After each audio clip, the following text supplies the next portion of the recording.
parler de son cancer du sein dans son entreprise dès son repérage sur une mammographie, avant même la confirmation du diagnostic.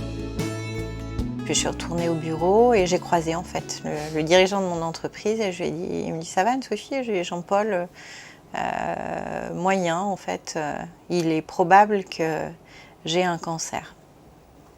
J'ai eu une réaction qui m'a beaucoup, que j'ai trouvé très chouette de la part de mon patron qui m'a dit Anne-Sophie, ne vous inquiétez pas, on va vous accompagner. J'ai passé les 3 semaines avant la première chimiothérapie à organiser mon absence au travail. Donc j'ai rencontré tous mes clients et je leur ai dit voilà, j'ai un cancer. Voilà ce que je vous propose pendant mon absence pour que l'émission continue à fonctionner. Et ça, cette parole libérée dans le cabinet, mais aussi vis-à-vis des clients, ça a généré d'abord beaucoup de chaleur humaine, mais aussi beaucoup de liens pendant mes traitements.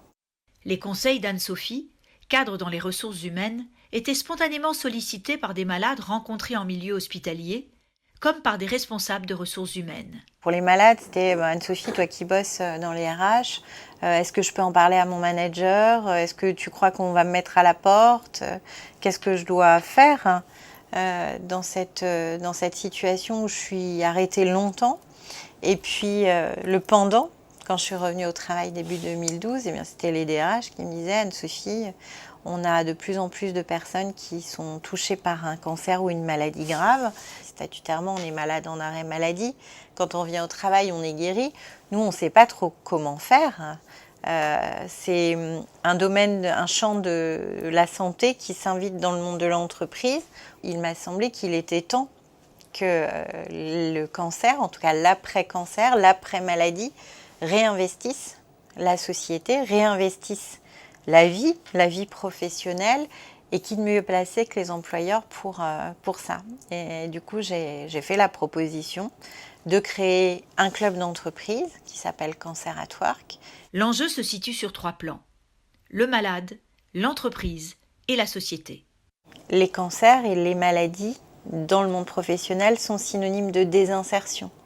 S'agissant des cancers, on a 1 personne sur 3 qui quitte l'emploi 2 ans après le diagnostic d'un cancer. C'est énorme quand on sait qu'on est plus de 1200 chaque jour à apprendre qu'on a un cancer, qu'on a à peu près la moitié des personnes qui travaillent.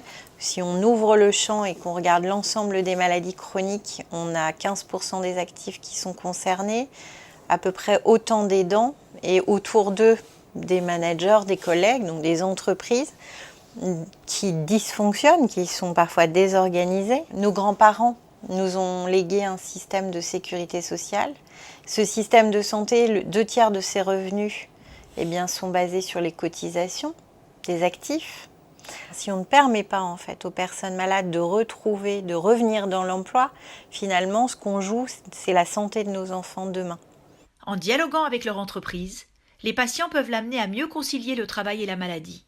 Le principal conseil donné par Anne-Sophie, c'est d'être ouvert aux situations individuelles. Ce qui me semble important, et peut-être ce qu'on peut conseiller pour le coup, c'est de prendre le temps d'écouter ce dont les gens ont envie, besoin, et de faire en fonction de ses envies et de ses besoins. Il n'y a pas de règle, et même chez une même personne, il peut y avoir des moments où la personne a envie de garder le lien avec ses équipes professionnelles ou son entourage personnel, et puis d'autres moments où elle a besoin d'être un peu plus seule, plus à distance. Mon engagement, il est ancré à la fois dans le bien vivre ou le mieux vivre des personnes malades et de leur entourage, mais aussi dans le bien performer des entreprises, parce que je crois que l'entreprise est aujourd'hui la plus grande force d'inclusion, et pour le bien de notre système de santé et donc de la santé de nos enfants demain.